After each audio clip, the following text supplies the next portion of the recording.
Genbukan je međunarodna federacija, to je škola za tradicionalne japanske borilačke vještine. Mi ne vježbamo samo određeni ili samo jedan stil borilačkih vještina, kao na primjer judo ili karate-do, nego vježbamo stilove iz cijele povijesti Japana, koje danas nazivamo ryuha, a te drevne vještine nazivamo kobudo ili koryu bujutsu. Genbukan je osnovan 1984. godine od osnivača Tanemure Sokea.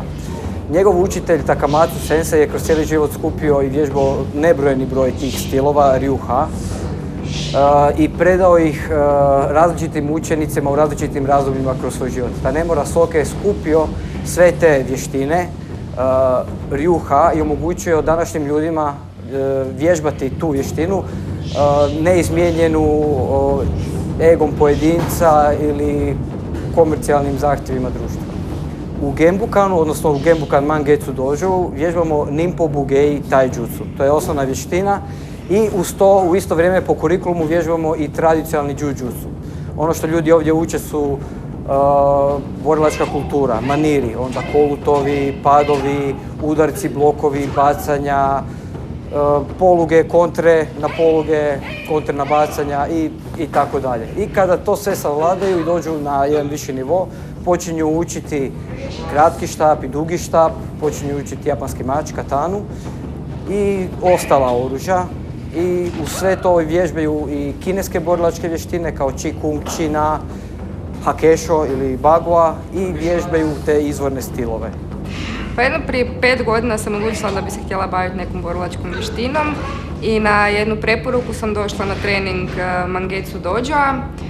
Na prvu mi se svidjelo i sama vještina i ljudi koji treniraju i način na koji se provodi trening. Iskreno bila sam malo sumnjičava prema sebi, nisam znala hoću ja to sve uspjeti pohvatat, ali nastavila sam trenirati i vrlo brzo sam zapravo shvatila da nije bitan ni talent, ni godine, ni neko iskustvo prijašnje. Sve se radi jako temeljito, detaljno i zapravo je stvar u tebi zapravo. Koliko se ti trudiš i koliko si voljan, toliko će ti ta vještina dati u znanju i u napretku i eto, ostalo. Pa kao vrlo mlad sam bio u vrlo negativnim društvima i imali su pod tim svim lažnim vrijednostima i stavovima i tako dalje, shvatio sam da se moram maknuti i napraviti nešto za sebe, maknuti se od tih beskorisnih društava i prestati tratiti dragocjeno vrijeme. Tražio sam nešto što će mi promijeniti život, nešto da upoznam samog sebe, da steknem samopouzdanje i da naučim samoobranu. I počeo sam učiti kod Maihen Senseia i onda mogu reći da je učenje Tanemure Sokea promijenilo moj cijeli život i dalo mi svrhu i smisao i neizmjerno sam zahvalan na ovoj predivnoj vještini i učenju od Tanemure Sokea. U sportskom smislu u Genbukanu nema natjecanja, zato jer u sportu su kategorije, pravila, a ove vještine dolaze sa vojnog polja. Samo one tehnike koje su donosile sigurnu pobjedu su korištene u oblikovanju tih stilova. Tako da u Genbukanu se uče stvari kao što su trganje ruku, napadi na vitalne točke, na najosjetljivije točke, gušenja i ostale stvari koje u sportu nisu dopuštene.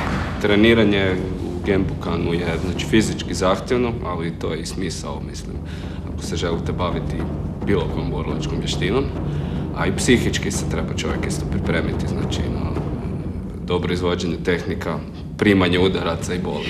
Preporučio bi nekome da se počne baviti Genbukanom zato što će naučiti mnoge tehnike samoobrane, a i naučit će kako obraniti i tijelo i duh od loših stvari, na primjer ljenosti ili bilo čega negativnog što postoji u svijetu danas, znači više manje to sve.